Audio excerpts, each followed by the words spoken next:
there are many realms spread throughout the universe.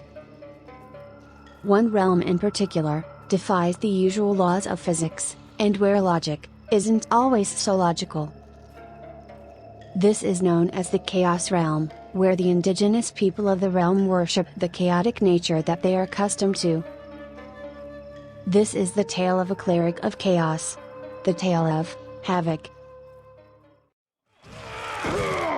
Havik is the cleric of chaos. Havik's philosophy is that chaos is good, order is bad, rules are bad. His arch nemesis is Hotaru, who is all about order and control. The interesting thing about Havik's personality is that he doesn't form alliances with anyone unless it somehow will bring disorder to the universe. So he's not good or bad. Havik is about promoting his own agenda, which is chaos.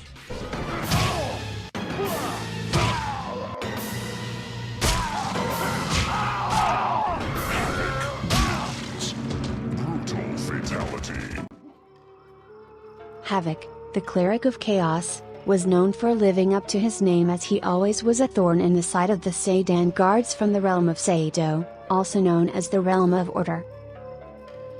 They would label Havik as a terrorist, as it was a favorite pastime of his to travel to Seido to disrupt their ways of order. One day, Havik would be performing chaotic rituals within a temple of chaos, so that he could receive a glimpse of the future. What he had seen would shake Havik to his core.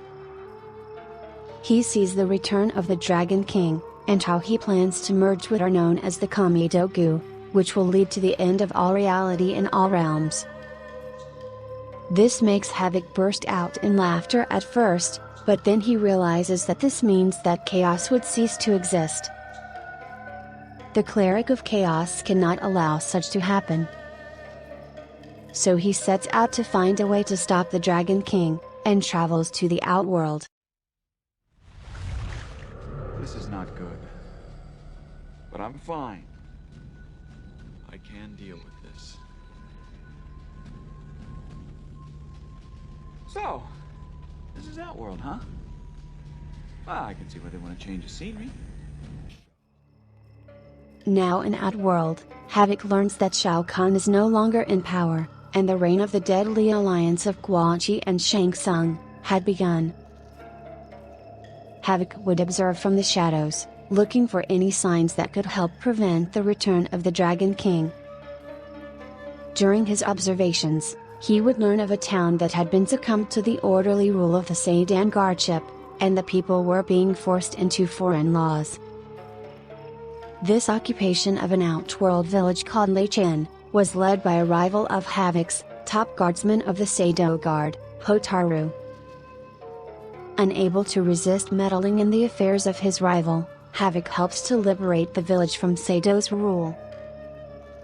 The Seido guards along with Hotaru were caught off guard from the chaotic attacks of Havik, and when the villagers joined in, it forced Hotaru and his men to retreat and cede claim of the village. During more observations in outworld, Havik would witness a fight between a former Black Dragon member, Cabal, and member of the rival Red Dragon, Mavado. Mavado would defeat Cabal, leaving him gravely injured, figuring he would suffer while bleeding out to death. Havik, seeing an opportunity, he comes out of the shadows to the aid of Cabal, and saves his life. The Black Dragon had been hunted down and eliminated, and this gave Havik the idea to convince Cabal to start the Black Dragon anew, and to act as agents of chaos in the Earth Realm. Cabal figured he had owed his life to chaos, so chaos he would embrace, and do as Havik suggested. Havik would continue his observations, looking for signs of the Dragon King, but it would be too late. The Dragon King would indeed return. After his return, Havik knew where he would reside at, and devised a plan. Havik would continue to watch the so-called heroes gather themselves in outworld, but these heroes would unknowingly receive help from the Chaos Cleric.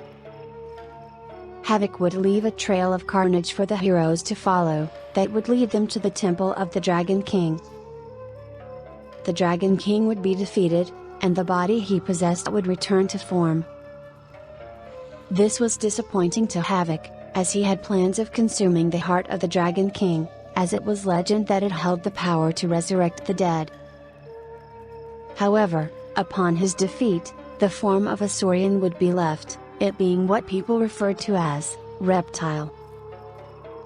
With the threat of the Dragon King no more, Havoc went back to his usual chaos-inducing mischief. He would continue to help his Black Dragon ally, Cabal, in furthering in the ways of chaos, as well as make an alliance with a Seidan rebellion resistance group, led by a man known as Darius. Anyone who opposed the rule of order in Seido was a friend to Havoc. Eventually, Havoc and his allies would be led to the realm of Edenia, where the Great Battle of Argus would take place. They would participate in this event, that in turn, led to the timeline event.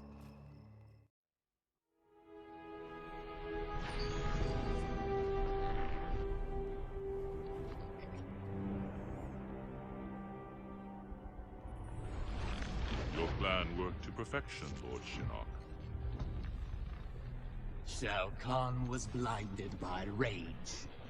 How easily he was convinced that the Elder Gods would ignore his merging the realms. As a being of chaos, Havoc knew and understood that time, and the events of history, could never truly be shaped by the actions of man. He understands that the nature of chaos has close ties to the fabrics of time, but not even he could reshape what is to be.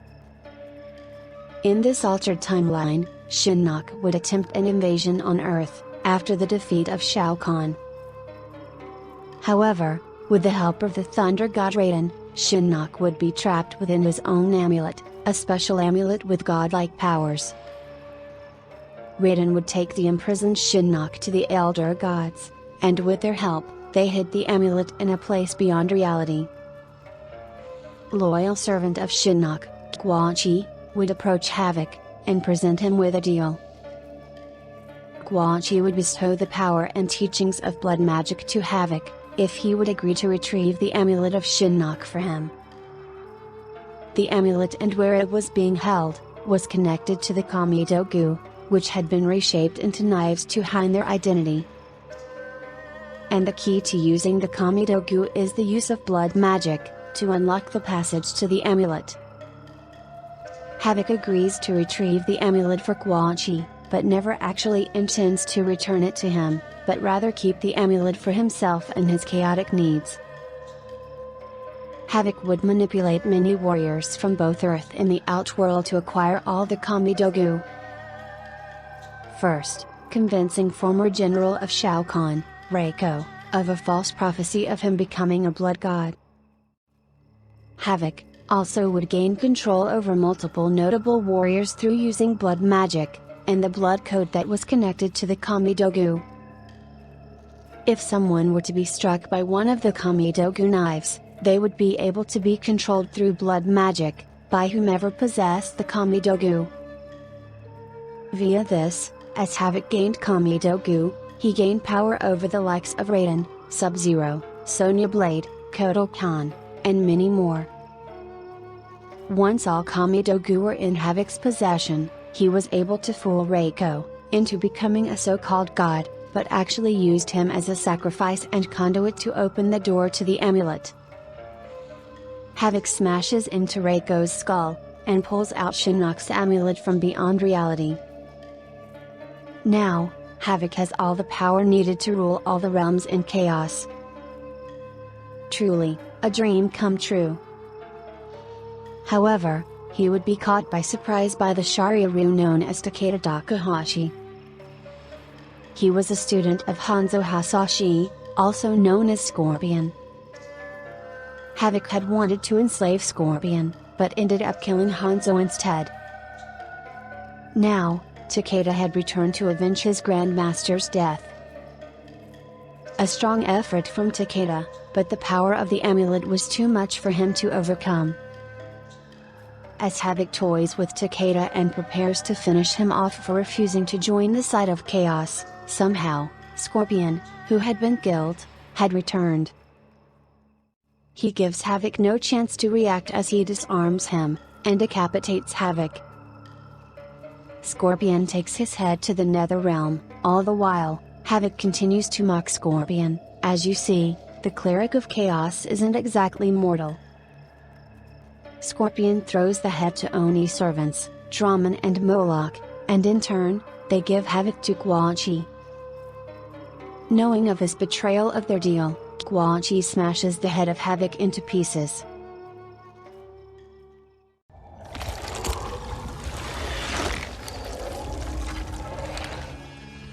Fujin, summon the wind.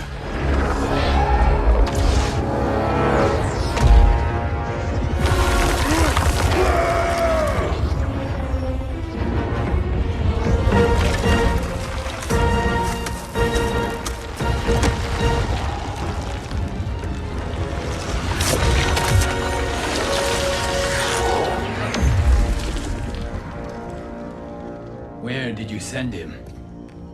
Chaos Realm. Havoc will keep him entertained. It is unclear if what Quan had done was the end of Havoc or not, as during the Chronicles, sorcerer Shang had sent an enforcer of Chronicas forcefully to the Chaos Realm, being said to be sent there to be at the mercy of Havoc. It is possible that Tsung was simply unaware of Havoc himself to no longer be. But perhaps, due to the chaotic nature of Havoc, maybe he was able to regenerate over time? Or, simply, the time dilation during the Chronicles that merged past and present together could explain how Havoc exists during these times. Either way, he would not play a direct role during the Chronicles. Much is still unknown and unclear about the people of the Chaos Realm. But they clearly do have a better understanding, or connection to the fabrics of nature that hold our realities together. They cannot help themselves but to disrupt order wherever they may see it, but at the same time they know that their true purpose is to maintain balance. For there is no chaos without order to begin with. As the new era approaches, and the citizens of the Chaos Realm eagerly await, may the rest of us ponder what new teachings we may come to learn from the Cleric of Chaos. But for now, this is where the tale of Havoc comes to an end, in the legends of Mortal Kombat.